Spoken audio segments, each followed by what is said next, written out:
So good evening, everyone, and I'm happy that you are here this evening. Yesterday we had a wonderful introductory section, and Abel led that, which was really a wonderful session. I really enjoyed that part. So today we are going to delve into the modeling techniques, so how to build models and how to work around that. That is what we are going to do this evening. So it follows on with what we did yesterday. And the main aim for this is that at the end of the day, we know that you're working on projects. So it's just a revision about how you start constructing your model to when you need your parameters, what do you need for building that model, and how to go around that up onto where you begin coding your model input into any programming language that you might be using. So that will be focus of this evening's session. Once again, if it's a class, so your comments and your feedbacks are really welcome. And at a certain point, as part of the class, I will and we ask for some activities that we all partake in that. So I will really count on your cooperation so that at the end of the day, the focus for this session will be realized. So to start with, really, as I said, today's session follows on with from what we did yesterday, and the aim is about equipping fellows at Indemo on where they've got so far with regards to the epidemiological modeling techniques to build upon that and also to take things forward. So I begin starting with this. I know those of us from Uganda, Matuke is something that we really love. And I'm happy that most of you here know how to prepare Matuke. So Ugali is for Kenyans. But one thing that I know is if you are hungry and you want to prepare a food, so the first thought that comes to mind is, I want to prepare food. So then following that, then you think about which specific food do you want to prepare? So if the idea comes out, oh, I want to taste ugali this evening. So why ugali is coming? I want to taste matuke this evening. So if that happens, then the question is, then you begin thinking, what are the ingredients that I will need to prepare my matuke? What do I need? Then you begin listing the things that you need for you to enjoy your matuke meal. Then, so even after listing them, you check, okay, which ones are the ones that I already have in home, and which ones do I have to buy? So you make preparations before you can, at the end of the day, begin getting all the ingredients, and in modeling terms, I'll call it all your inputs, everything together before you can make your nice ugali. So that is the whole idea about modeling. Modeling is also something like you preparing matuke. So, and in doing that, you need some parameters, you need some ingredients for you to get a very nice food. So, for example, if you are preparing this type of matuke, and if you miss salt, or if you miss any vital ingredient, you see that at the end of the day, your food will not be able to taste as you would have wished or you had wanted it to be. The same concept is what we are going to translate into the modeling realm. So it's not different from this. There is no way that maybe a model can be considered as a magic machine, such that if you don't put anything in, then you're able to get what you want. No, it doesn't work that way. The same way that if you don't start preparing, getting your ingredients, if you don't start combining the things, and I know women are very good at that, so I will leave that to you. If you don't begin to combine those things, there's no way you're going to get that nicely prepared food. So that is how models also is. So therefore, I want us to look at some considerations. If you want to do epidemiological modeling, what are the things that you need to consider in doing that? These are the things that we are going to discuss this evening. The first thing, I would say the first thing, because when you wanted to prepare food, you thought about which specific food you want to prepare. The first thing that you thought about was to prepare ugali. Then the moment you are able to define that I want to prepare ugali, then it gives you a specific area, or it gives you a range that you can begin thinking, okay, what are the specific things that I will need in this? So in modeling, the same thing happens here. If you want to do any mathematical modeling, or if you want to look at, employ the idea of mathematical modeling in any form of disease that you might want to explore, or intervention or whatever, the first thing that you need to ask yourself is, what is my research question? What exactly am I looking to answer? Which question is there for me to explore? Or what objectives am I looking to accomplish at the end of my research work? What do I need to do? These are the things that you need to first of all get down, because they are going to shape in your work. And it is very important for you to start from that path. And then even at the end of the day, what am I aiming to get, or what am I aiming to achieve at the end of my study? So it is a first step that you don't have to miss. Other than that, it will be like, I want to, maybe it's like saying, I want to get money, but you not thinking about knowing what exactly do you need the money for. So if you just want money, when even the money comes, you're not even able to realize that you make it to a useful way.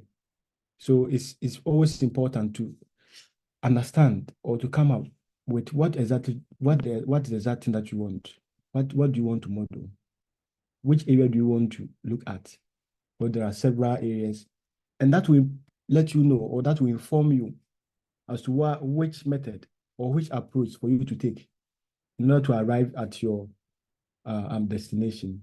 So it's very important to first of all get your research question down, or your research objectives. Is very, very important in this. Now, as part of this, I want us to have discussion part on this. So I decided for us to consider a case study which is very common to us all, and something also very quite recent. So COVID-19, it affected each and every one of us in one way or the other, whether economically or some people also got the COVID, and several ways. So if you, for example, those who were even kids, those who are kids when they were going to school, they had the school closed down and things like that. So almost like everyone got affected with COVID. So then it serves a very good case study to consider. So if I am, for example, if I am trying to look at just COVID-19, so I'm trying to look at COVID-19 as an area of interest, then the question comes, so which specific area am I trying to look at? So is it about the transmission patterns or of COVID, or am I interested in trying to explore something on intervention, COVID-19 interventions, or am I trying to look at maybe socioeconomic and demographic factors, their influence in the transmission dynamics of COVID? Like, which area am I trying to look at? Maybe as a tribe, or just a guess, we can think about maybe a specific research question that we can have, maybe just one under each of these themes, just as as a guest for us so that we take it on, even as we discuss this area. So maybe our first activity is that you can put that in the chat. So which specific question do you think that we can maybe try to identify under any of the teams, you can just put that in our chat. And let me see whether I can read that aloud. Or you can also unmute and say that question, or anything that you can see that we can deduce from this, so that we can work on that as a practical example for us. Yeah. Can I say something?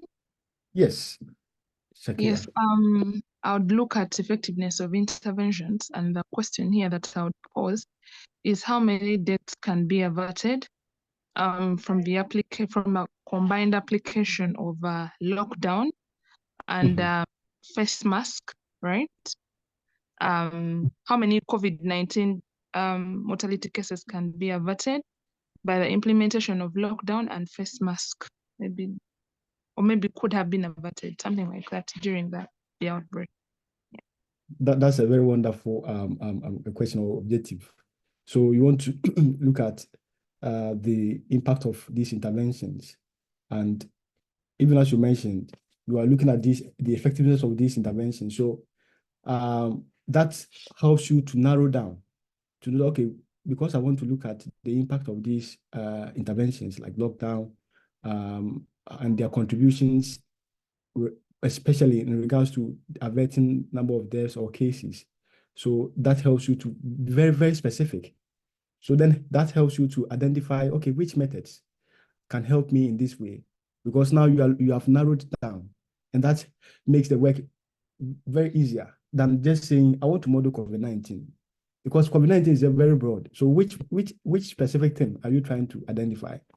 From my experience, last time I was having I have some students that I supervise, and sometimes when we're having discussions, when they, like in our first introductory meeting, when you ask, so what specific thing do you want to look at? They will say, I want to I want to I want to study malaria. For example, I want to model malaria. But this is a broad space. Which specific thing are you trying to look at? And I'm happy about Shakira's contribution, that you narrowing down that, okay, I want to look at the effectiveness of these interventions. How are they working? How are they preventing cases? And therefore, I can use models where I can maybe look at scenario analysis or compare two regions or two scenarios where in this one there is a control, there is this intervention of um, a lockdown and those strategies, they are there, public health strategies. But this one, maybe in my scenario B, there is nothing. So at the end of the day, what are the number of cases that I'm seeing in these two scenarios? What are the number of deaths that I'm seeing from these two scenarios? Then you can make a good case to Brenda, that Brenda, you know what? I'm trying to also understand the effectiveness of COVID-19 intervention, including lockdown and so forth and so forth. And you know what? When we try to look at this, we compared it to a situation where there is nothing. And the other day, our results is showing that if you are to implement lockdown in our country, we are going to avert maybe 100,000 cases in a year, which is great.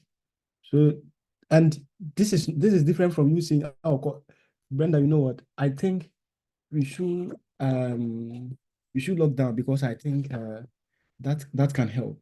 You can make those hypotheses, but they are baseless. They don't have any justification. But in this case, you've taken your time to be able to compare and contrast source ideas from previous ideas from epidemiological reports, from other mathematical models, and from insight from even expert opinions. And combining all these things or parameters, you're able to come out with these predictions. And when you push that agenda further, I think people cannot stop you in that way, because you use a scientific approach, and that is what models stand for. So we need to, even as we go together, it's always important for us to build a story, for us to know, okay, which specific thing are we trying to look at? Because that will show us the direction. Maybe the method that you might even have taught might not be appropriate. Maybe mathematical modeling might not be appropriate for the question that you want to answer. But you just say, oh, I want to model, without having the question, then it's really like, you know you are left from right. So it's always important to define your research question well. So For the purpose of this, I try to look just give some examples of the questions that we can maybe talk about under each of these teams. So, for example, when we talk about transmission patterns and dynamics, we can ask a question about what are the key factors that influence the transmission dynamics of COVID in different regions of Uganda. So, is it about people having lots of contact? Is it because people are not really well educated on COVID and maybe its complications? What are the key drivers of this? So then that comes with, okay, then based on my maybe pre-informed ideas, then I can develop the approach that can help me to reach this aim. Or what is the role of population density and mobility patterns in the spread of COVID-19? So what is if people are moving? So Uganda is not a population that is isolated. You can have people coming in, people moving out. So how does that contribute to the spread of COVID-19, even internally? And then you can also try to think about, okay, how does that also affect the external transmission, and then even people coming in. For example, there is no I don't know the border issues in Uganda between Uganda and Kenya and other East African countries. But I don't think they might have a very strong barrier system there. So the borders will be still porous, so that people can just come in and out. And all this can contribute to the transmission dynamics of COVID in Uganda. And also talk about the interventions, even as you mentioned. You can look at the effectiveness of these social intervention measures. We also talk about vaccination. The people were crying for vaccines. So what has been the impact of this vaccine in the control of COVID in general? If we are not really seeing that massive impact, then it raises lots of questions. So is it that people are not really taking the vaccines, or what? Is that maybe the coverage level is low, or is it that the vaccine is effective in general? It's not really effective in that instance. So what is happening? And that is a very good way of looking at it. And then also, we can also talk about some socioeconomic factors that can influence the transmission dynamics of COVID in Uganda.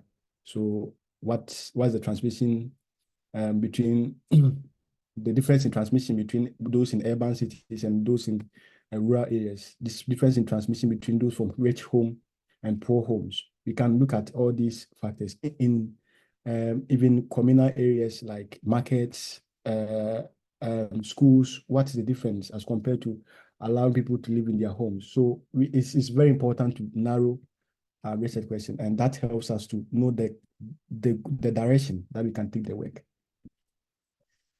The consideration too that I want us to look at is the modal structure. So now we've been able to settle. So let's, for example, for the purpose of this discussion, let's settle research question to be modeling the key factors influencing the transmission rate of COVID-19 in different regions of Uganda. Let's settle on that as for the purpose of this discussion. So then, having settled on this question, so now we have been able to choose our question. Then the question comes: so which structure, which type of model will best suit this research question? Which model structure will help us and better explore this research question, or better help us to investigate this research question? And I know you've heard about SI model, SIR model, SER, several types of, because we have several types of models. But the key thing is which one is the most appropriate for us to get the research objective. So in the point two, I mentioned that which framework is suitable and appropriate to help me meet my research objectives. And you find it that the same research question, there might be several models that you can use to look at the same research question. But even as I've highlighted, the golden rule is that your model has to be very simple as much as possible, but as complicated as necessary.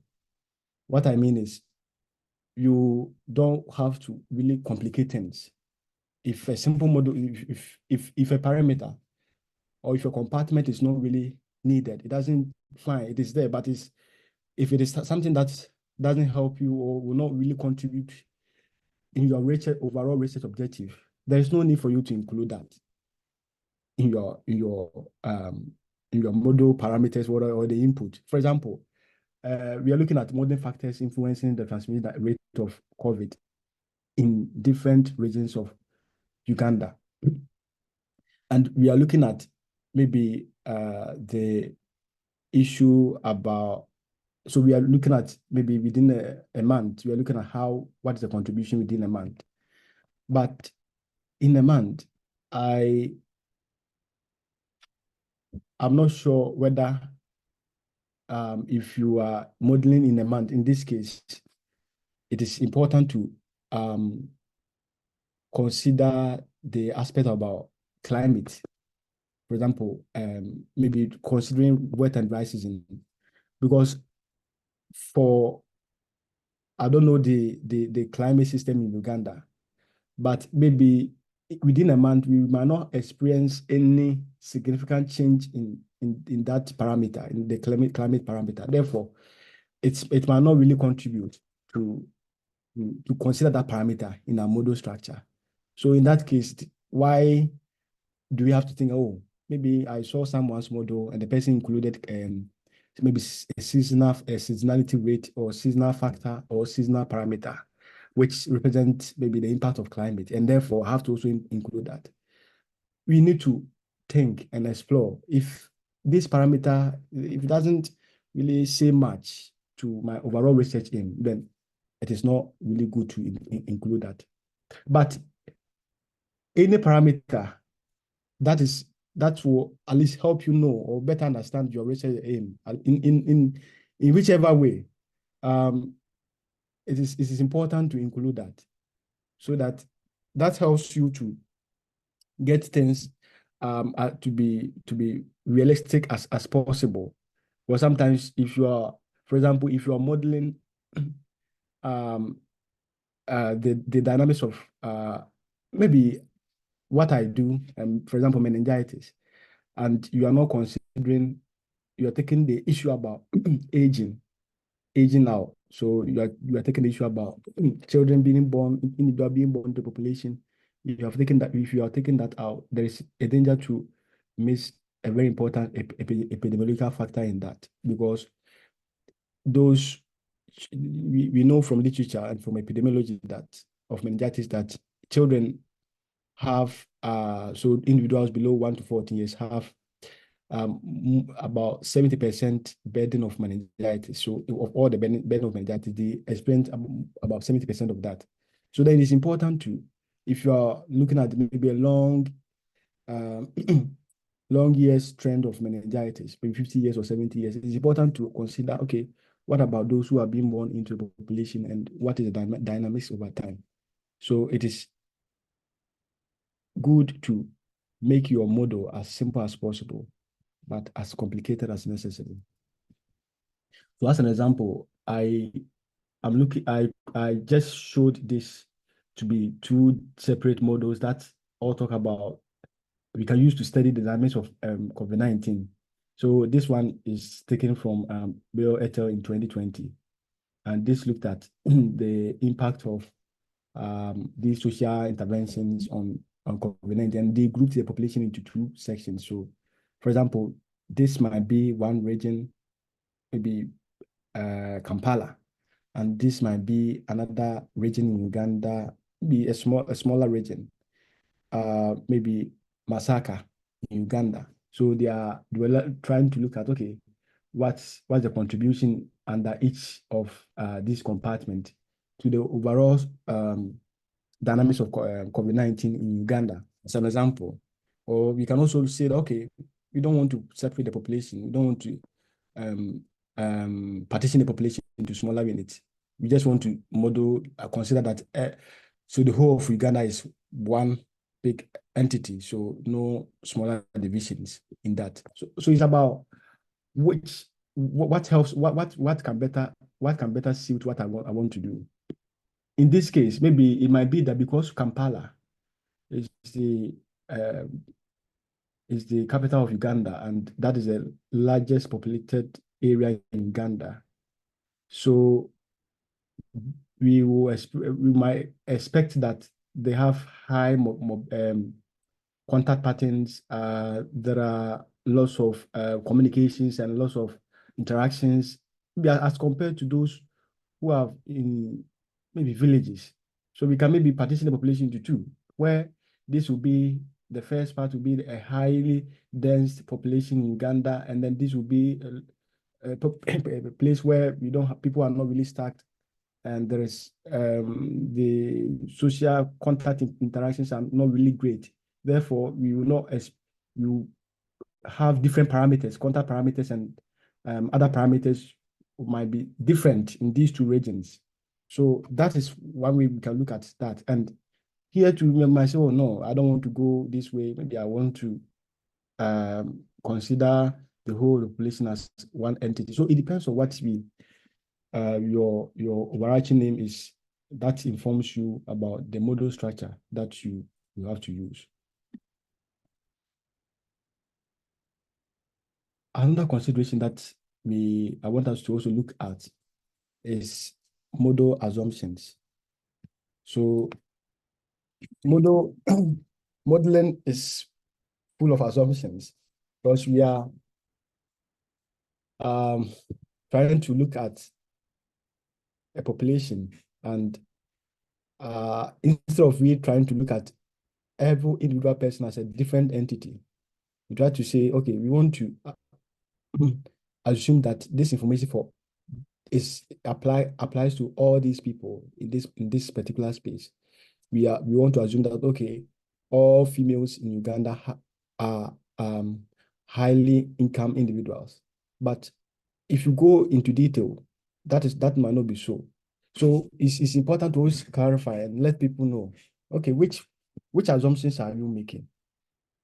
What are you saying? What is applied to what? And which assumptions can help me get my research objective? So don't forget that the overall aim is about your research objective. It's about how can I answer my research question? What are the ways that can help you to answer my research questions? That's what you need to. So you need to think about, okay, which assumptions can I make? Because there are certain things that there is no way it might differ from persons to persons.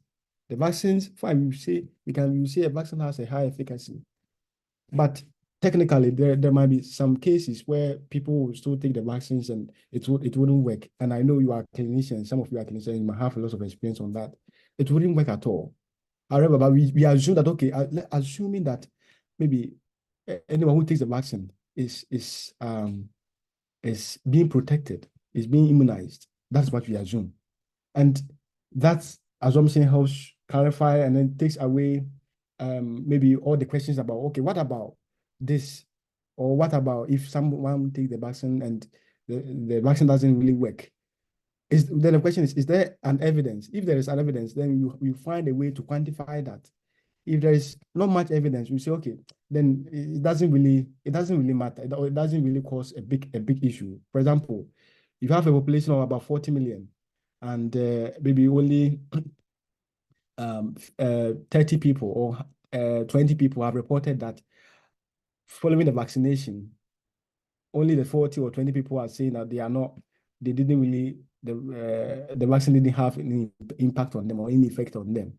Then you say this is something negligible as compared to that bigger population. And in public health, we are really interested in the bigger population. So because we are seeing that lots of people are really being protected with the vaccine. If you look at the rates of people being protected or the effectiveness of vaccine for the whole bigger population, then we can, based on that fact, say, okay, we assume that the vaccine is really working for everyone because of that evidence. So it's always good, even as I mentioned, to also think about which assumptions can help me answer my research question, or which assumptions should I make in order to arrive at my research question? And there is this popular, famous quote from one of the pioneers of modeling, and he says that all models are wrong, but some are useful. So at least every model has one way its limitation, because we are as thinking about maybe trying to take study samples of the population and use that information for everyone in the population. But technically, there are certain things that people even differ. This thing might work in someone, but not everyone. It's not everyone that the same thing will work with. So you should also have it about our minds. It's not about we getting a model that completely predicts or whatever, like whatever it says that is final. We should give some allowance and say that, okay, fine, there might be limitations, but at least we can learn something useful from this. At least it can guide policy. And that's one of the things maybe the scientific community in some way maybe missed during the COVID pandemic, that some of the people, their results were like, we're saying by all means 2 million people are going to die at the end of the year. But at the end of the year, so the government will say, you predicted that 2 million people were going to die at the end of the year. But at the end of the year, we didn't experience that. Though they were not, and in some of these cases, there were not really any massive intervention. Though those who really came with great interventions can still defend that. Okay, because we said so that was about to happen, but because you came with intervention, that's why that didn't happen. But what about the cases where the government didn't really put up good intervention? But maybe still they didn't realize that. So it's about we trying to be honest and be genuine as possible. Let people know that at least it's able to inform something, to say something positive, or to guide decisions, rather than we just coming to say let's lock down without having any foundation or having any basics. But at least this, we saying lockdown, it was based on what we know from the population, what we know from a clinical point of view, what we know from laboratory point of view, what we know from. So we bring all these things together, and that helps us to at least get something which is very useful to guide policy. So on the same question, modeling the key factors influencing the transmission rate of COVID-19 in different regions of Uganda. So what are some of the necessary assumptions that we can make in order to arrive at our research objective? You can unmute or maybe types. What do you think? What do you think can be potential assumptions that we can make in arriving at this?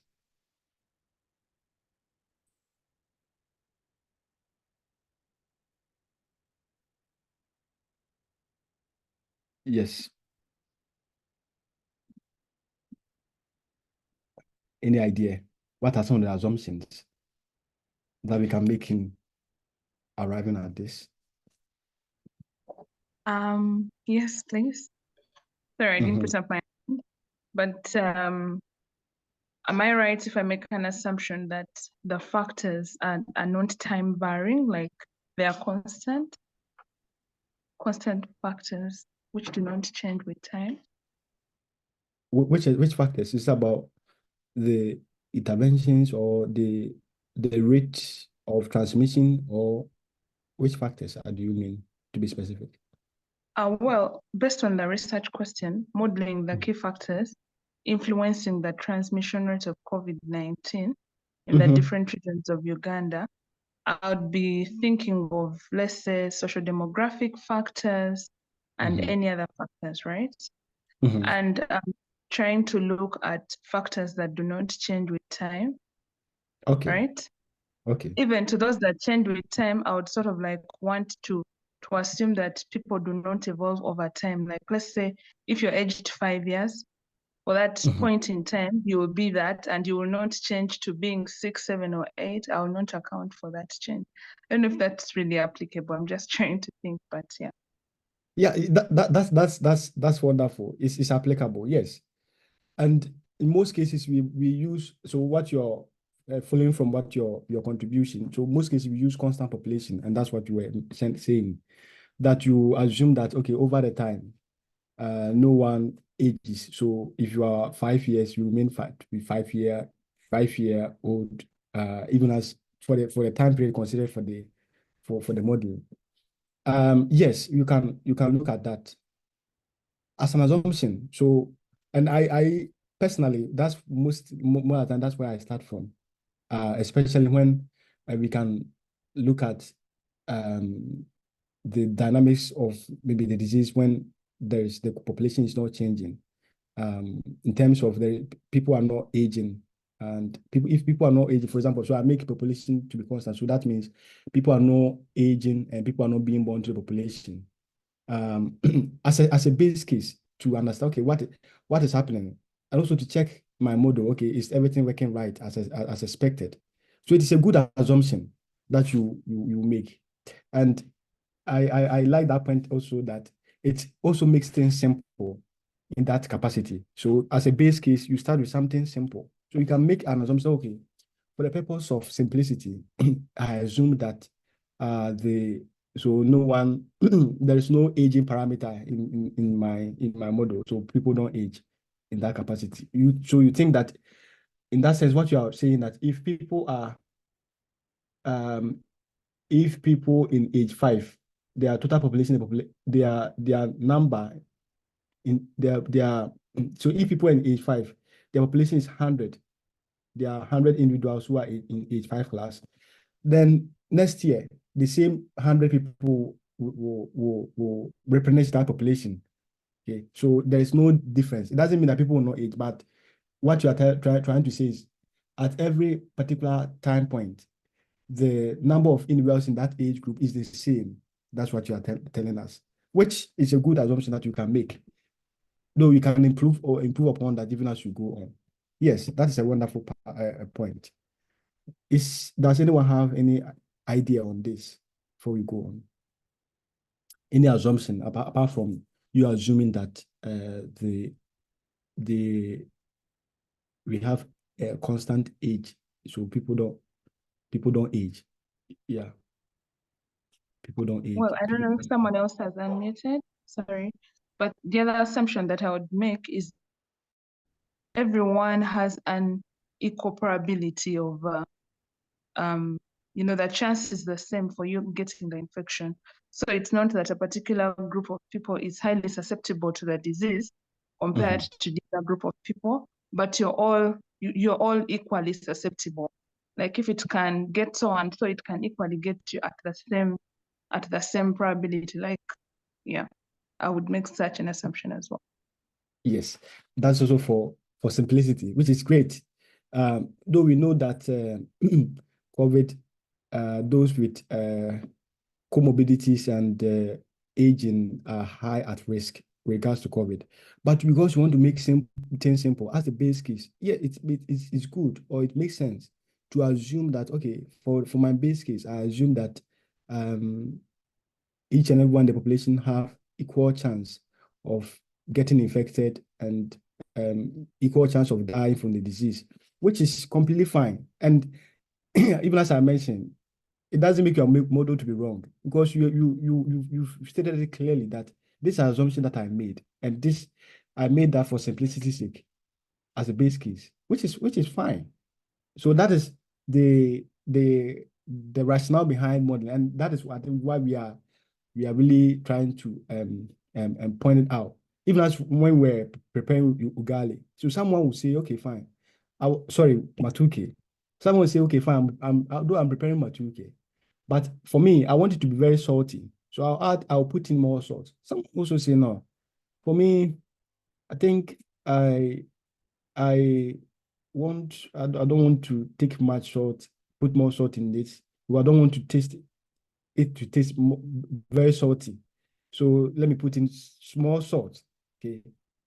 But the two, so the question is these two, which one is wrong and which one is right? I would say, for my view, that they are all right, because what was their objective? The first person says, I want it to salty. That is why he or she put in more salt.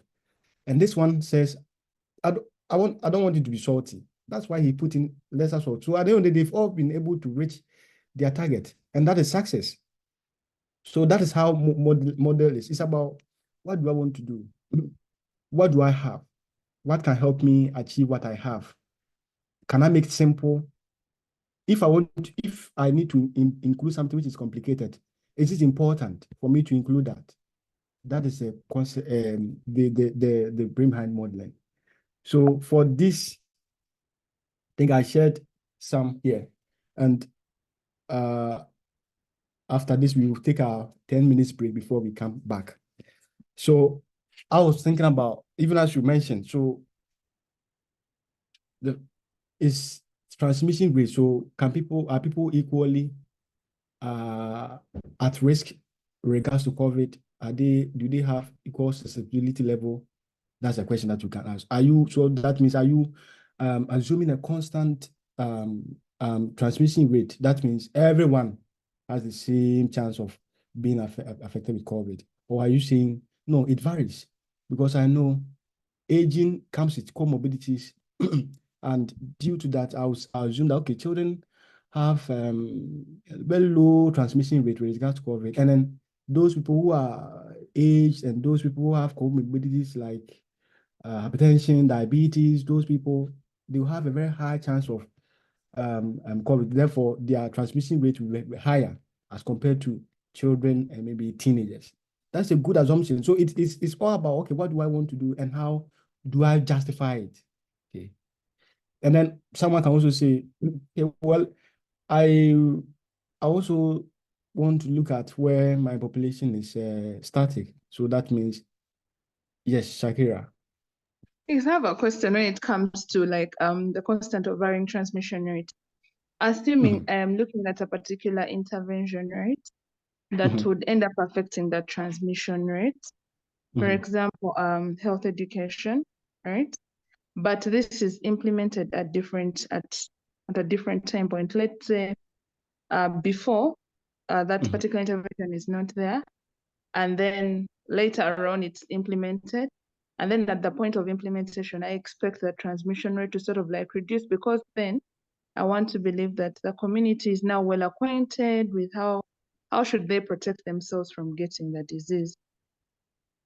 Now, at that point in time, do I get to my model assumptions and say that the transmission rate varies depending on the time of implementation for my particular intervention, right?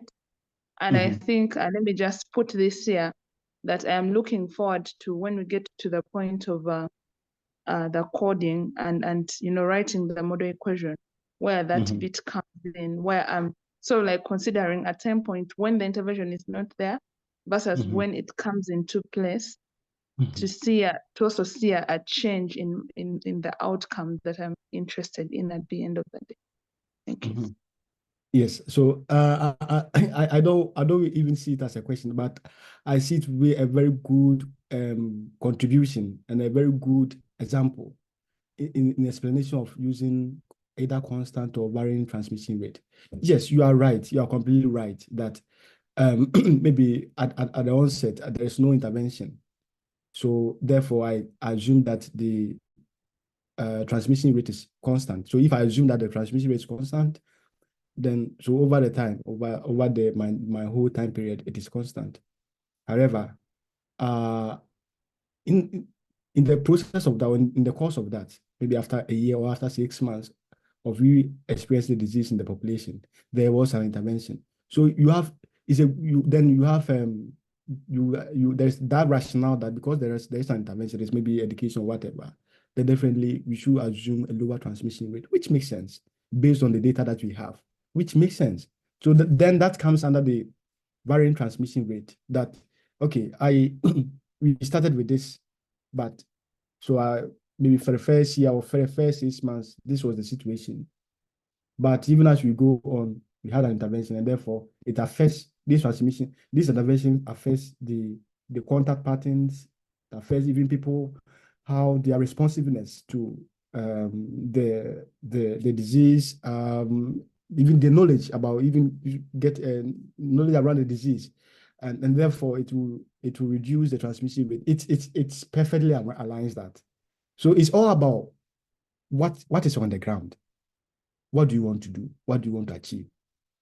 So we try to take what is on the ground, what is going on. That's the information that we need. And as a modeler, that's the information that. So before you even think about, should I make my intervention or should I make my transmission rate as something varying or something constant? You need to think, go back. That's why we take ideas from literature. So what has been done? What is the reality? What is the government of Uganda doing? So based on that, based on the public health measures and things, they all come into play. They all affect your inputs. And that the more you are able to key in this core important message into your model, the more you're able to translate this into your model, the better your outcome becomes. So it all contributes to a better outcome. But at the end of the day, if you just tell me that, okay, throughout the year, I consider the constant transmission rate, but throughout the year, but maybe during the 6 months, maybe after the 6 months, after the first 6 months, then the government introduced a measure, maybe vaccination or whatever. But you didn't account for that. And you are still trying to, okay, so the following 6 months, the same transmission rate, everything remains the same. So the question is, okay, why didn't you account for that? And it's going to make you miss a very key information in that. So it is important to also include that in that capacity. So it's about what do I want to do? And even in this case, you can even do scenario analysis. You can do comparison. Okay, let me run for the full first year where I assume that there was no intervention. And let me compare to when the government says they came with an intervention. Therefore, the difference will be that, okay, for the first scenario, there was no intervention. But the second scenario, the first 6 months, there was a specific transmission rate higher. Then the following 6 months, it just came down. So it reduced. So then you put in that parameter to account for that. So then you realize at the end of the day, because the contact pattern reduced, because the transmission rate reduced in the second scenario, you are going to have lesser cases, lesser deaths, as compared to when the transmission rate was high and that was constant. And that's, you can do better comparison, better analysis, and then even, okay, we are experiencing this because of that. Then you compare that to data. What is happening after the intervention? So that will help you to know, okay, is my model really working? Am I getting cases expected? Does it compare well to what we know from reality, what is happening on the grounds? Does it compare well with that? And these are the techniques that are very useful even as we go about model. So all that we are doing, what Abel led yesterday and what that we are doing today and tomorrow and the next, is that we just want us to be all aware that modeling is not something that it just comes. It's not a magic machine, so that if you put something in, then automatically you get an output. No, you have to know, read, understand what is the reality. You have to quantify that into that mathematical form, and then out of that, you will get an output based on what you gave it. So it's not a magic. It's like when you want to when you go to a corn mill. So when you want to, if you have a maize and you want to grind your maize, so you take it to corn mill. You put that maize into your the machine, and then the machine will give you an output. So that is the model. But if you didn't put in maize, there is no way that machine is going to give you a corn dough at the end of the day. Had you put in maybe cassava or wheat or millet, it would have given you something different output. That is how model is. So the structure, what you're going to put in, you have to time to understand and to know, and why are you doing that? Are they even justifiable? Do you have grounds for that? Do you have basic for that? That helps in supporting your argument, so that at the end of the day, whatever comes out, you're able to make a good analysis, you're able to make a good discussion, you're able to make a good recommendation. And I'm happy that those who want to take those recommendations up are here and they are willing to collaborate with you. For our time's sake, let's pause here so that we think you take a 10 minutes break and then come back at 7:10 UK time, but I think 9:10 Ugandan time. Yeah. But before we okay, let's go. Let's take the break. When we come, then we can discuss questions if there's any before we continue. Abel, are you here?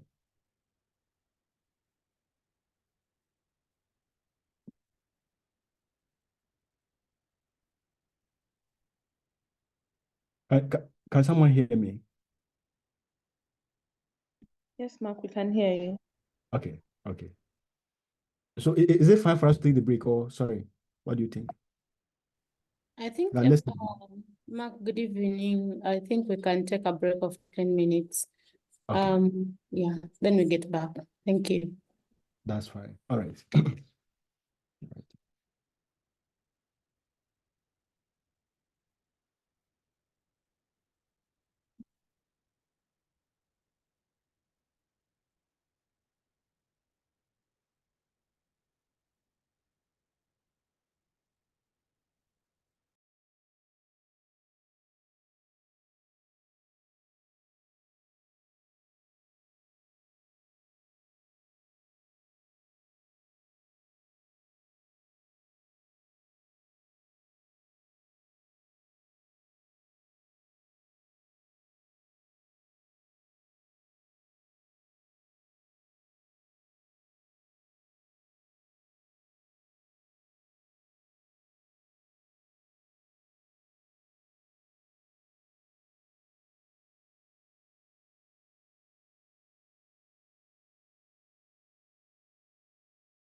Mark, can you hear me? Emma, Yes, we've got. my brother, I can hear you. Yeah, Yeah, I just want to. Do we know Joseph Mark? Joseph. Uh, No. no, this Hello, yes. Mark, Joseph, can you hear me? Yes, I can hear you. Which were you targeting the career mentorship meeting? No, I'm targeting the Chevening scholarships, eh? Yeah, that is the one. Sorry, we finished it long time ago. So it normally goes from 7 to 8 p.m. Or 7 to 8 p.m. Yeah, so every Tuesday. I So think last time. you exit this one. Even Paima, Okay. kindly Okay. exit this one. Okay, thank you so much. Okay, you missed it. But next week we shall be there 7 to 8. Okay, thank you. Okay.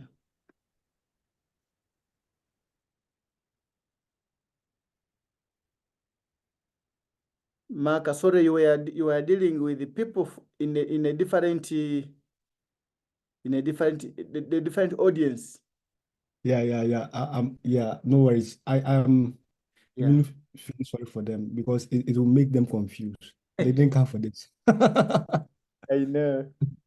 Yeah.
Hello, guys. Can we continue? Yes, Mark. Okay. Okay. Yeah, thank you for your audience again. Before we continue, any questions so far so that we can discuss that if there is any question before we go on? Okay. Silent means consent. I'm happy that you understand. Okay, so let's move on. So even as we were talking about our previous discussion on some of the assumptions that we can make, we can also, the second thing that we can also look at is, okay, Alice, can she? Yes, Mark, thanks so very Yes. Alice, you've raised your hand. Oh, yes. Sorry, I thought I was mute. Oh, I thought I was muted, sorry. I was saying thank you very much for the first presentation. Mine would be just a general one. Is like, what could be the factors that one should put in consideration while choosing a model, like just general factors that we need to consider while choosing a model for a specific, the specific research question. okay. Thank you very much. That's a very good question. So even as I was saying, so the first thing that you need to consider is, what are you aiming at the end of the day? What are you aiming to achieve? What's your main research objective? What are you looking into? What do you want to investigate? That's the first thing that you need to consider. Even as I started with the Matuke story, after you've identified the type of Matuke that you want to make, that informs you to know which saucepan or which kind of ingredients would I need to prepare this. But if that is missed, then you even know how many people do I have to even cook for them. Am I only cooking for myself, or am I cooking for 10 people? So all these questions are important. So the first thing is, what do you want to, what are you trying to achieve at the end of the day? And what can make you achieve what you want to? So what I mean, the main two things that I'm trying to put across is, what do you hope to achieve? What are you aiming at? And then two, what are the specific things that can help you to achieve what you want? Tomorrow we are going to speak more on this. I don't know whether Abel has any contribution to this.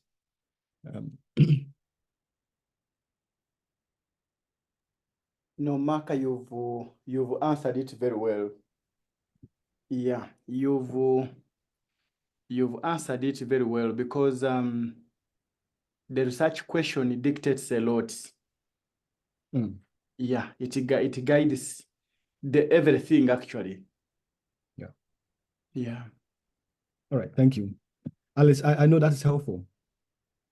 Is that helpful? Yes, Mark, thank you so much. All right. Okay. So in continuation, so yeah, even as I was talking about, we can also think about, don't forget our research, we are thinking about something, transmission, modeling the key factors influence the transmission rate of COVID-19 in different regions of Uganda. The key thing on line here is different regions. So that comes, are we seeing the regions to be independent, or do we see that there's that interconnections amongst the regions? And this helps us, because if it happens that maybe some of the regions in Uganda are isolated, so they are in an island or whatever, so that we will have a different mentality as to know how to even quantify the parameters there, or do you have to consider the risk of getting the disease for these areas to be the same as maybe a very populated area like in Kampala? What's the connection? Or maybe there's a very strong movement relations between Kampala and Mombasa.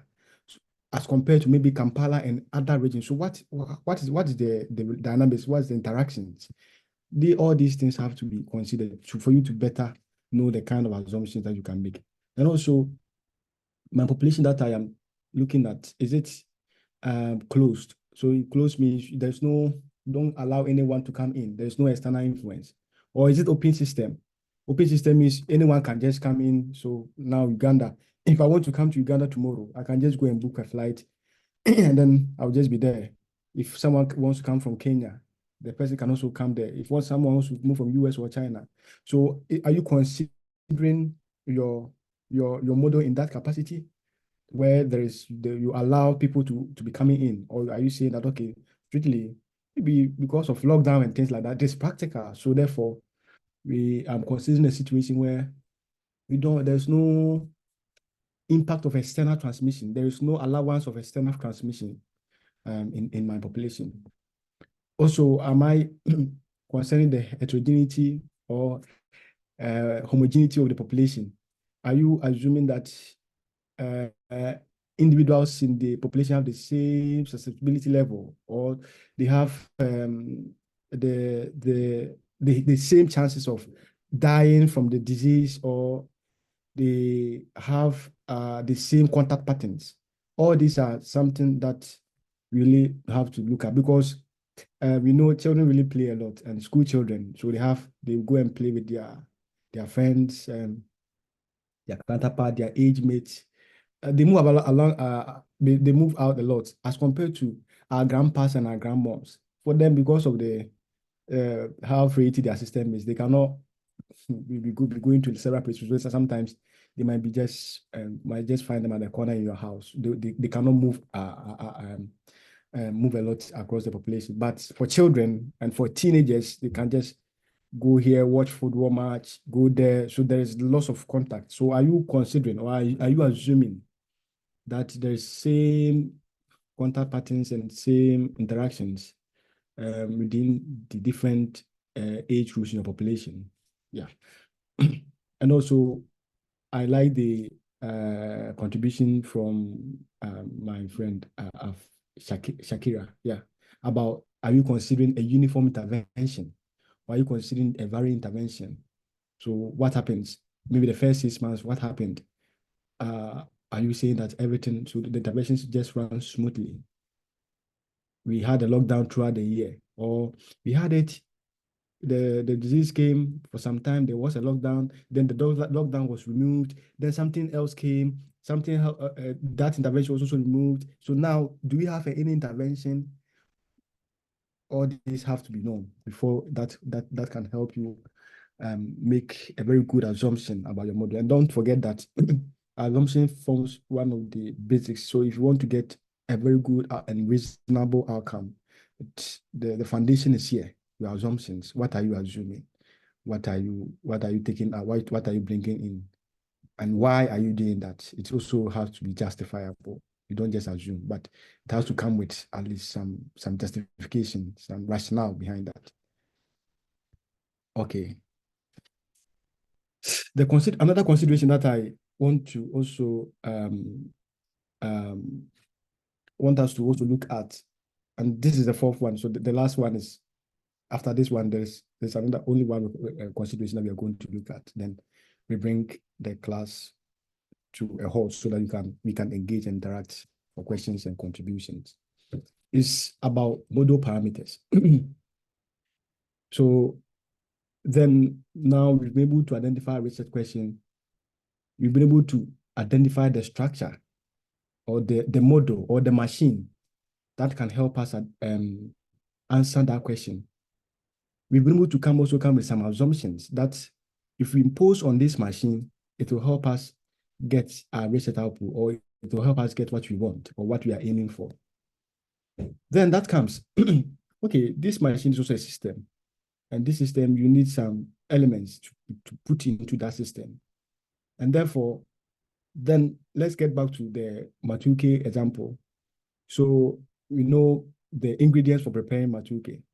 So the question is, I want to prepare Matuke, I have that love for it. But now that I am I have decided with Matuke, now that I know the number of people I'm going to cook for, now that I know how it should taste like, then the question is, those ingredients that I need for this, are they easily accessible? Are they accessible? And if they're accessible, where is the source? Where can I get them? Maybe you might wish that Matuke would take maybe salty, but at that particular point in time, there might be no salt in your house, or there might be no salt in a friend's house. So the question is, where are you going to find that? It is very important. And that comes here. So you've identified, oh, I have to make this assumption. I need this parameter. I need this data. But the question is that accessible? If yes, okay, where is the source? If it is yes, and if the source is there, praise the Lord, then you are good to go. Then you go for that, that source, and then retrieve that information or the parameter value. So we don't, at this stage, and tomorrow you will see that when you are, when it comes to the coding, you have to ask yourself several questions. And it's not, one thing about modeling is if you also take time to go by step, you see that it is not difficult. So tomorrow, you see, when we get to the coding part and we'll be practicing, you see that, so this thing that we saw, we realized that it's something out of normal. So no one can do that. I don't think I can ever do this. It is not simple. I've now realized that it's not, it is very simple. It is not difficult as I thought earlier, because it is something systematic. If you take your time and go one way after the other, you see that by the end of the, before you realize you have everything at hand, and that can help so that you can now sit in your, or stand in your kitchen and then prepare your Matuke. And that's how it is here. And then one question that we can also ask is which parameters are needed, and even as I mentioned, so which parameters are needed, and are they accessible? And if they're accessible, where is the source? And then if there are sometimes you might not have the parameters, or you prepare Matuke, you might not have the ingredients, but you need to buy them. So if you need to buy them, do you have the money to buy them? You have that money. Or if there is a way for you to, sometimes some of these parameters might even go through a process. You might have to refine that before you can get that finished part. So do you have that skill that can also make you refine that parameter so that you can use it for your Matuke? And that is where we come, the point C. That's where I mentioned about parameter estimation. Some of these parameters are not, they might not be straightforward. So there is no way that you can have that information at hand. Or there might not be a source for that. However, you might have a source for, you might get all the other parameters. And based on that, and with the machine that you have, you can be able to estimate that, okay, this one, I didn't get any justifiable source for that. I didn't get it at hand. But there is a technique that I can use to get this parameter. And that's when what we talk about parameter estimation. It is not a focus of this course, but it's important for us to know that whenever you hear about parameter estimation, all that we are saying is you are going to compare this machine that you have built, that model, so that's why I call it machine. You're going to compare that to maybe what is happening in reality. For example, based on my parameter, I'm going to just assume some values for these model parameters that I'm using. And then at the end of the day, I'm trying to predict what is happening in reality. So for example, if I'm looking at I might have a data on number of, even as yesterday, Abel explained. So I might have a data on incidence or prevalence. So then I can compare maybe instead of cases, I can compare to what my model is doing. So what if I put some parameters, some reasonable parameters in this, the output, does that compare well with the reality, the incidents that we get every day? Does that compare well with that? Or every month, does that compare well with that? Now, if it's able to predict something which is maybe similar or almost the same as the reality, then you can say, okay, the model is performing well. or this machine is able to almost replicate the reality. Therefore, if I use this for any future projections or any future predictions, it will make sense, because even it's able to. So in learning, we learn from what we know to what we don't know. That's where we start from what we know. So even with the data that I have, it's able to predict almost similar cases. Therefore, if I say, okay, let me extrapolate or let me project for future what is going to happen, you can do the same based on what I have here. And therefore, through that, you get the parameters for the model, the ones that that were not straightforward. You can get it from that perspective. And one of the one other way, justifiable way, is also talk to experts. So for all these, there might be experts in these areas. So you can ask them, okay, so what do you think the transmission rate of coverage might be? Maybe you have an aspect of engagement. You say, okay, I think it's around this value. So, okay, maybe I can give it a try. And it's a very good way of you starting your parameter estimating journey, because you need to always think about getting something that's at least that makes sense. Okay, and that's why I come with a golden rule that parameters have to be meaningful and justifiable. So your parameters have to be meaningful. It's not about, okay, because I want to just find a value for this parameter, then just choosing anything. No, it has to be meaningful. Meaningful in biological terms. Does that make sense biologically? Are you saying this parameter value, or maybe at the end of the day, I'm having 0.2 number of people? Well, does it make sense biologically? But it makes sense mathematically for 0.2. But it's a number. But 0.2 cannot be people, persons or people, whatever. It doesn't make sense biologically. So it has to be meaningful, and also has to have justification. Where did you take that from? Where is the source?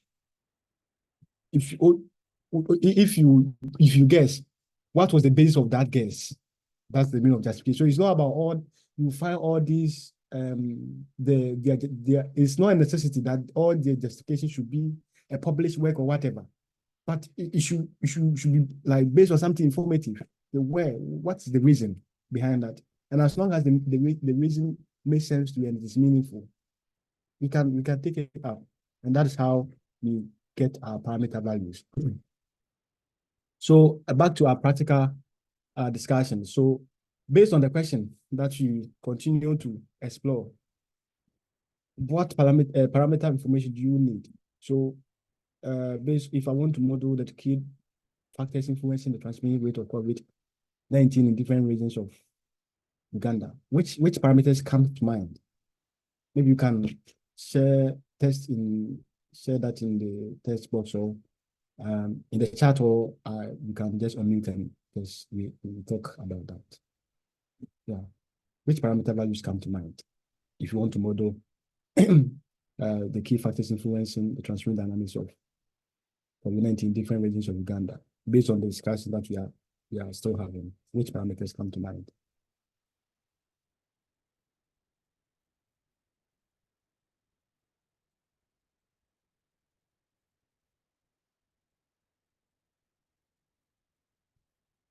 Any volunteer?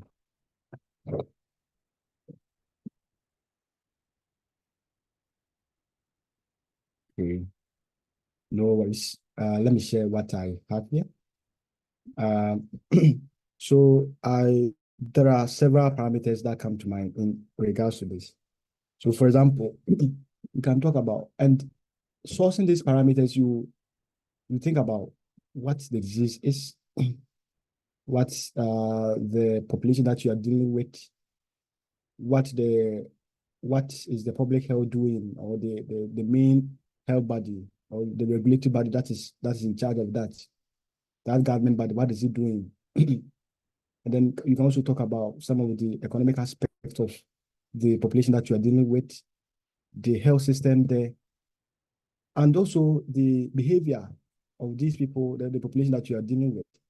And under all these, you can think about some of the key parameters. that can help you move ahead. So with regards to, for example, if you talk about epidemiological parameters, you know, COVID-19, so is it that when the moment that you get the virus in your system, does it take some time for incubation? So does it take some time for you to experience symptoms? Or is it that when the moment that the pathogen entered your system, you just start experiencing symptoms from the disease? And also, if, for example, if someone just gets the virus introduced into his or her system today, how long does it take for the person to become infectious? In other words, how long does it take for that person to also be in the capacity to be able to transmit the virus into another susceptible person? Do we think about the symptomatic versus asymptomatic transmission? Do these people have the same transmission rate? These are parameters that you can also think about. And then when it comes to also the demographic parameters, what's the population density? So for example, if you are comparing, we are looking at different regions in Uganda. So for example, region that Kampala falls in as compared to a region that has low dense population, what can we deduce from there? What's the population density? Does it matter in this? Can it help inform something for our overarching research aim? Then does age matter when you are modeling COVID-19? Does it matter? Is it that there are some of this age group that are within the highest burden or risk class, or everyone is has the same vulnerability to COVID? What is the interplay? Does household size matter in terms of COVID? Does it matter in terms of contacts? Does it matter? So you try to, if it matters, okay, then how do you quantify that into this? Public health interventions, even as Chekila said, these interventions, do they matter? Do they directly affect the transmission rate? Well, we know maybe the more people have contacts, the higher that increases the probability of transmission. So do they matter? Can they affect that transmission dynamics? And also socioeconomic parameters, even as I mentioned yesterday that Ghana, when we had lockdown in 2 of our major cities, but the government just came out and said, oh, if I continue this lockdown, people are rather going to die from the disease, from starvation rather than the disease. So because our income level, people don't even have savings. So unless they go to market, unless they go to work today, unless they go and mingle with the population, have interaction with people, how are they going to feed their families? So all these, do they all contribute to the overall transmission of COVID? What about the health infrastructure? What's the healthcare system? We are preaching social distancing, but does the local health sector, do they have that capacity to even observe these social distancing measures? Or is it that people rather become more prone to COVID when they visit these facilities? People's behavior. How are people accepting, or how are they adhering to these preventive measures? Do they have respect for that? Are they willing to abide by these social distancing measures? So all these are factors that comes to mind, but the overall aim is this information. Can they help me to better shaping my research objective? Can they help me to better get a good research outcome? That is what you need to think about. So even as we contemplate upon this, the last thing that I want to mention in regards to this consideration is your model validation. So from the first consideration to the fourth consideration, these are the things that you're going to put into your model, and then you're going to get results. But after getting these results, what next? This is where you come and try to investigate. or try to look into your results, do sanity check. Okay, these results that I'm getting, do they really make sense? Are they things, are these things that I was expecting? If yes, how are they showing maybe trends, expected trends? If no, what is really happening? Is it that maybe there is something something happening that I maybe need to really have a look at, really check?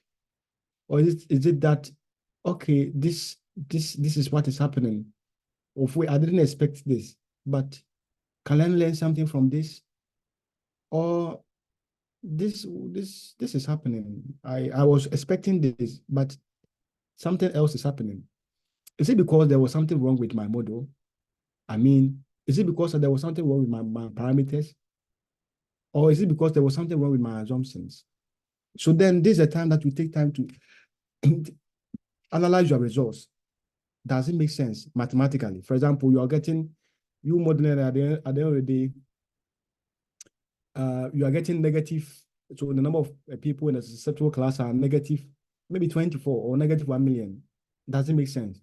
Can we have negative human beings? No, it doesn't make sense. And even as I gave an example on the biological aspect, so at the end of the day, you are getting 0.2 individuals. But while you are not dealing with proportion, you are dealing with a population. You are not dealing with proportion, but at the end of the day, you are having 0.2 people getting infected. Does that make sense? Biologically. So we need to try to compare this with literature, data, and see, are there consistencies? If there are not, what's happening? What's accounting for this? And it is true that you even learn more for what you've done and to appreciate the results. So after going through this step, if you see that, okay, what the results that I have, yeah, it's really conforms to what we know from literature. It's consistent with what we know from previous studies, or it's something different. Okay, it is something different. That is because of this, that reason. That's why it is different, or that's why it's not consistent with previous studies. And these are the justifications, or these are the reasons, which is a good way of taking things further. Maybe these previous studies, they did this, maybe they got to this phase. They didn't really consider this other parameter that you considered, or this assumption that you considered. But at the end of the day, you're coming with something maybe different, deviating from what we know, which it doesn't make your model wrong, as long as you're able to explain and give a meaning to that, which makes sense to everyone. It will be applauded, and then people can even take that idea further. So last example, so our last activity, we can think about how can you identify so that you try to answer the intended research question on modeling the key factors influencing the transmission rate of COVID-19 in different regions of Uganda. So how can you check whether your output makes sense? I think you can think about that even as we bring this session to our end. And that leads us to the final part of this discussion. That so in summary, all that we are saying is model is something that we develop. So model is a framework, or it's a system, or it's a machine that you build or you develop. But before you develop this, or before you build this, you need to consider some factors. And the first thing to consider is that what exactly are you trying to look at? What are your research objectives? What are you aiming at? Having been able to identify this key thing or this core principle, then you try to think about, okay, now I am very specific here. I've been able to identify what I'm looking at or what I want to investigate. So which framework will help me arrive at this objective? Then you begin to think. And one of the simplest way of doing that is you can go back and look at previous studies. So what did other people do? What do we know already? You can look into that, and based on the ideas, you build upon that. And that is researching. You try to expand the ideas. That's one of the ways that you can do. So after then when you get maybe a skeletal framework, then you sit down. Okay, this is a structure that I propose, or I think it can help me answer my research objective based on that. Okay, but I have to make some assumptions. There are certain things that I have to really consider. Maybe your reason could be maybe as a baseline or as a base case. I want to take something simple so that I can continue building on. And it's always good to start from the base case or a simple way so that you build upon that. You build a story. Then having got that, you think about, okay, what are the parameters that I will need in order to arrive at my research aim? Okay, these parameters, are they accessible? If they are accessible, where can I get them? If they are not accessible, how can I estimate that? Do I know about any parameter estimation technique? If yes, fine. If I don't, okay. Can I try to look at what people have done? Or maybe because of time constraints, you cannot go through that long process of estimating your parameters. But some of the ways that you can do is, okay, maybe you can go and read the literature. What do you know about the epidemiology of the disease that you're working with?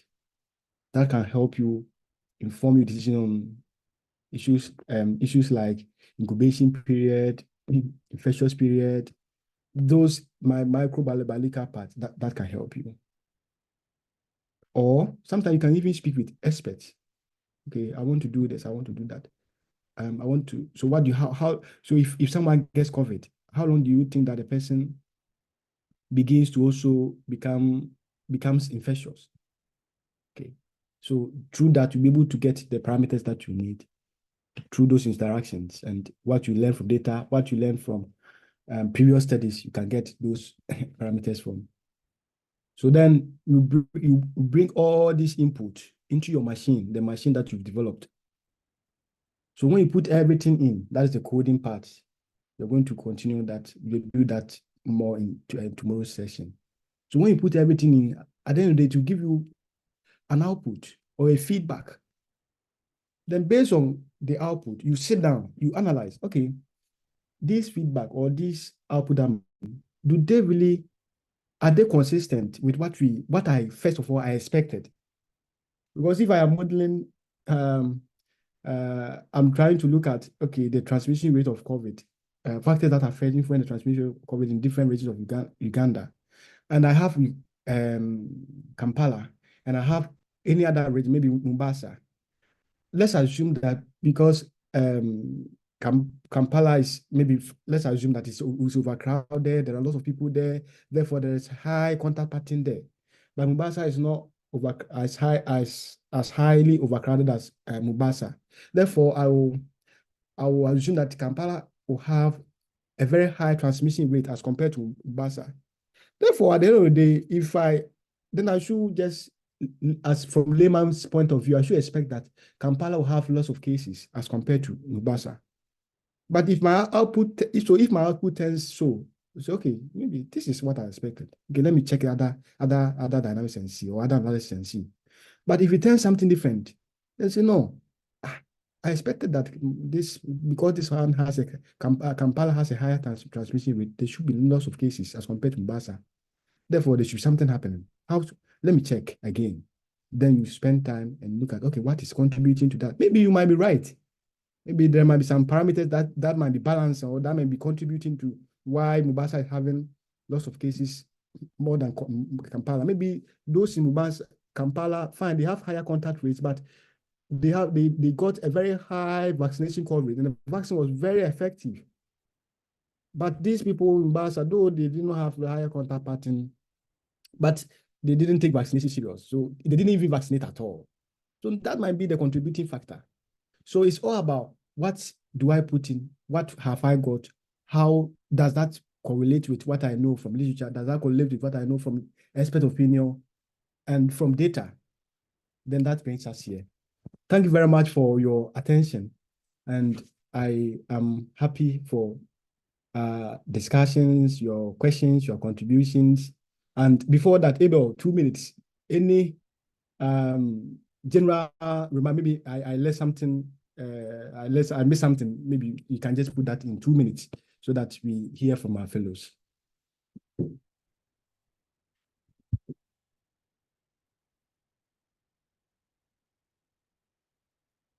Abel, can you hear me? Yes, you're very clear. You're very clear.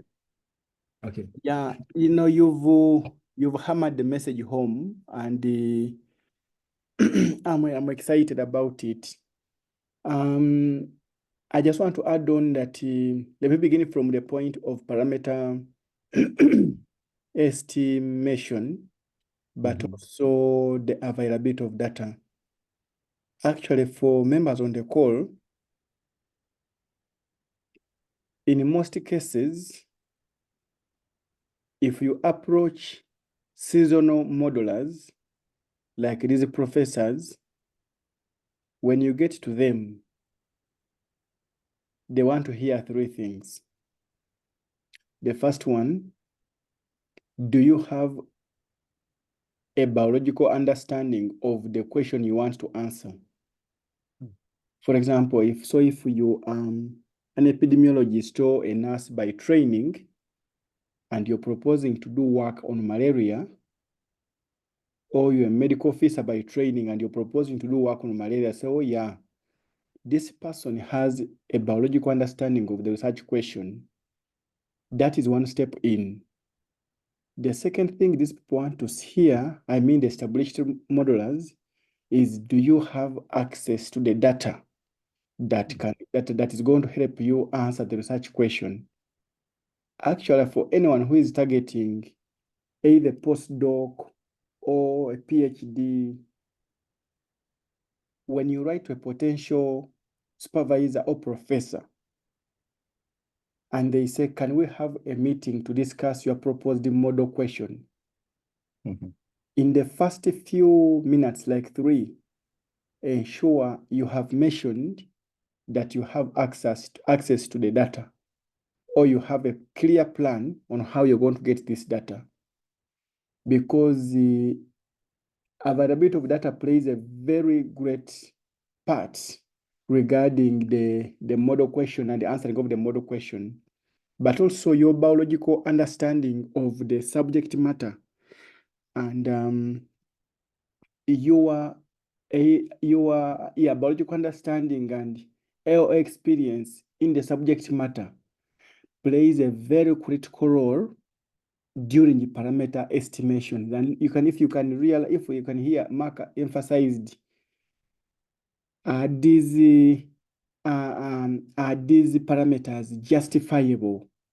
Why have we put 0.2? Why have we put 0.8? Why haven't we put 80%?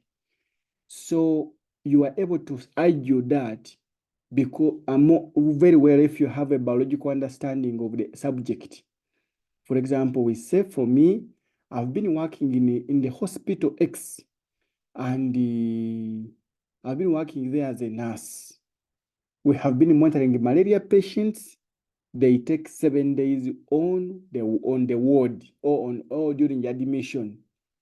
So if I am modeling hospitalization, or if I'm modeling the potential influx in the hospital, or how quickly the hospital will get full because of malaria, this professor is going to respect you.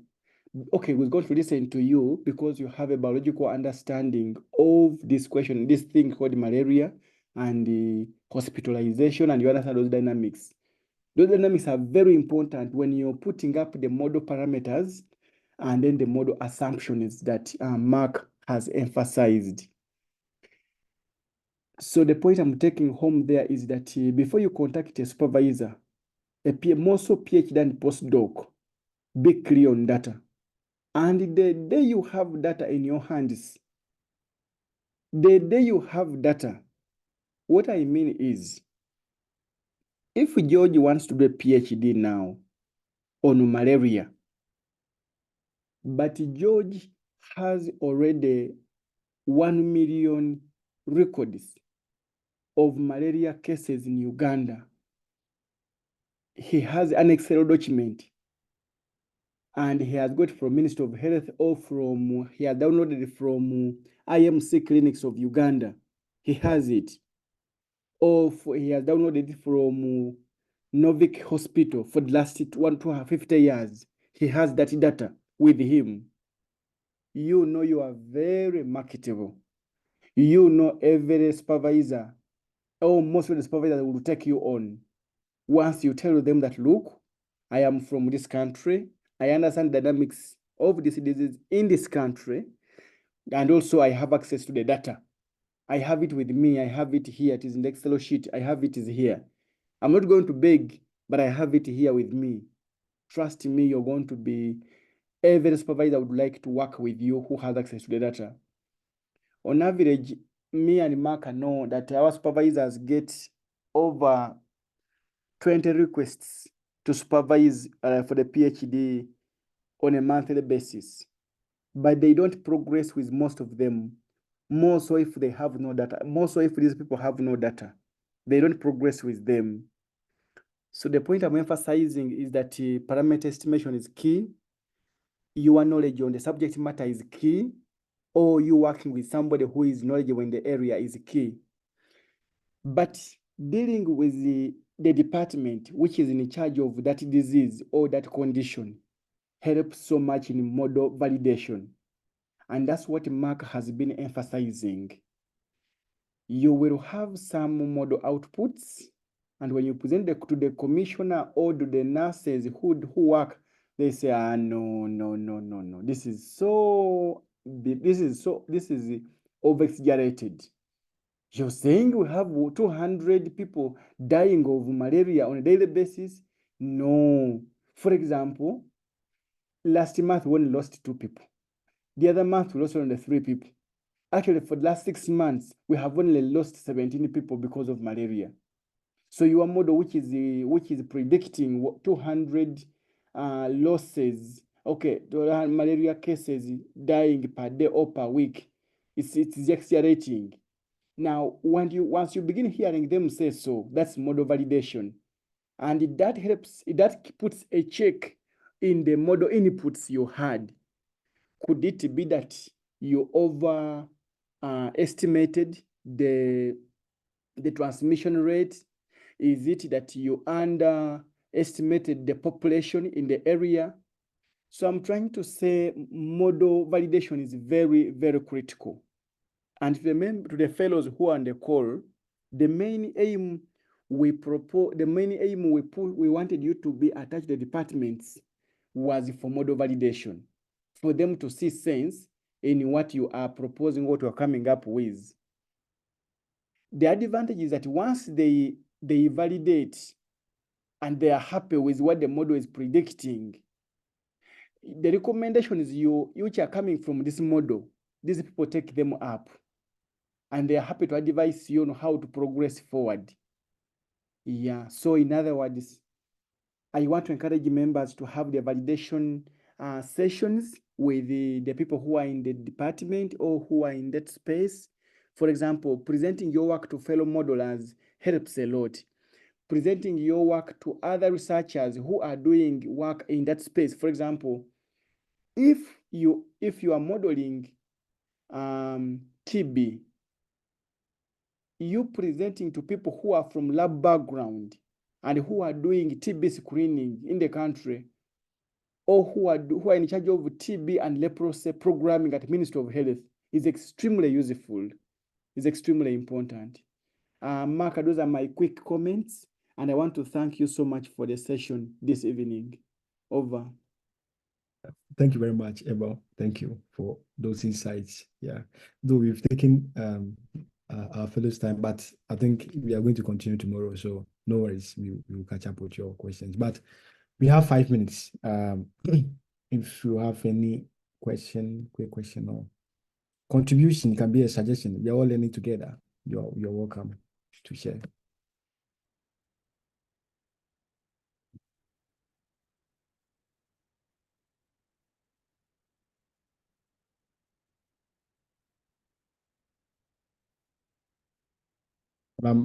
We are going to share the slides with you, so don't worry if you maybe miss any part of the presentation.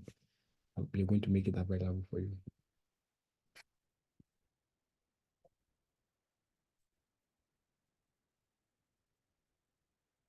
Any question?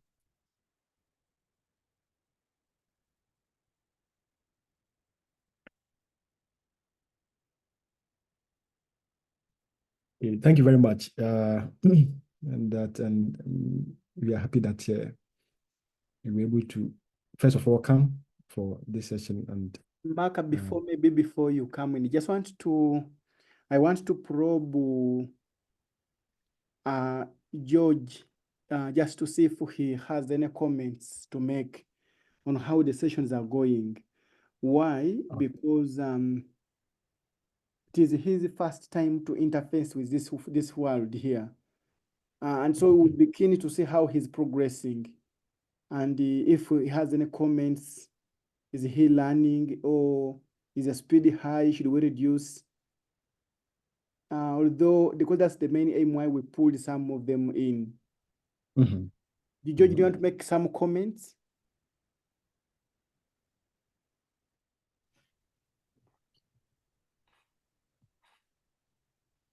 Yeah, yesterday, Mark, I wanted to look at my face.